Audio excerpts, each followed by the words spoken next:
Pick my topic. I didn't realize we were going to have to do a TED Talk in front of the class about it, so I did pick a little bit of a controversial topic. I'm sorry in advance if I offend anybody. Do not mean to offend anybody in this room.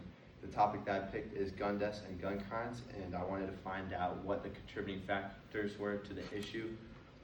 When I first picked this topic, I thought this was going to be really simple, and there's like one or two reasons that caused the problem of gun deaths and gun crimes. However, I found that it was a lot more complex than I originally thought it was going to be. I found three primary issues that surrounded the problem. The first one being background checks and private sales of guns, the second one being suicides, and the third one being specific areas of commit a majority of, or not a majority, but a decent amount of gun crimes, and a specific group of people commit a decent amount of gun crimes. With background checks and private sales, there is moderate evidence that background checks do their job. They do reduce firearm deaths and homicides. However, with background checks, or not with, background checks do their job preventing gun crimes and homicides. If a convicted felon walked into a store, right, a gun shop right now, tried to buy a firearm, he would not be able to. Background checks would spot that he's a convicted felon, they wouldn't sell the gun. However, that same convicted felon could go buy a gun through private sales, do the same amount of damage. Private sales contribute 90% of firearms used in crimes. It's a huge issue.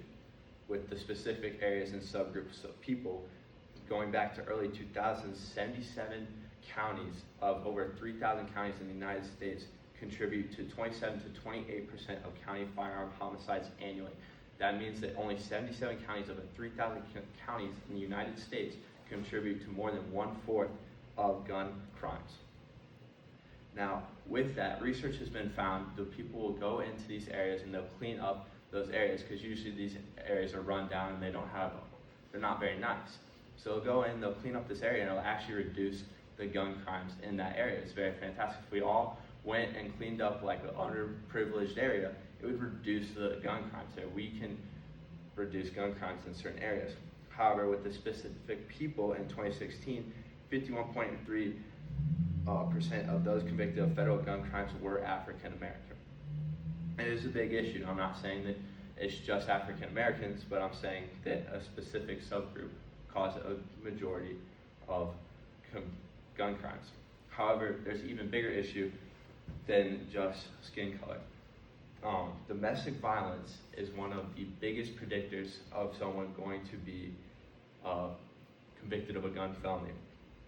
A Bloomberg News analysis from 2014 to 2019 found that 60% of mass shootings are an act of domestic violence or are committed by a domestic abuser. So where background checks come into play, because background checks already allow or disallow domestic abusers to have access to guns. We just need to do a better job in enforcing it. If we do a better job in enforcing those background checks, then the domestic abusers will not have access to guns, dropping gun crimes and gun shootings. The biggest issue, though, is suicides. Suicides in 2017 accounted for roughly 60% of firearm deaths that occurred. There's 23,854 people who took their own lives with a gun. And I know I struggle with mental health. I'm sure a lot of people struggle with mental health, or know someone who struggles with mental health. It's a huge issue. But not only the fact that they account for 60% of firearm deaths, 13% of all suicide attempts are successful. However, 90% of attempts using firearms result in death. Now, it's a big statistic, because when you think about it, people who commit suicide or try to attempt a suicide, when they fail, the percentage of them trying to go and do it again is very, very low. So with guns, it takes away that second chance to rethink your decisions and try not to hurt yourself again. I've skipped over this, but this shows that in 2017, firearm deaths exceeded motor vehicle deaths. I did struggle to find graphs that were more recent, but in 2017, firearm deaths did exceed motor vehicle deaths. That's huge. It's very scary. And I say all this just to point out the fact that we just need to do a better job of being aware of the problems that surround the issue, the causation factors. If we were more aware of it, gun crimes would drop, because we do a better job of trying to treat the issues.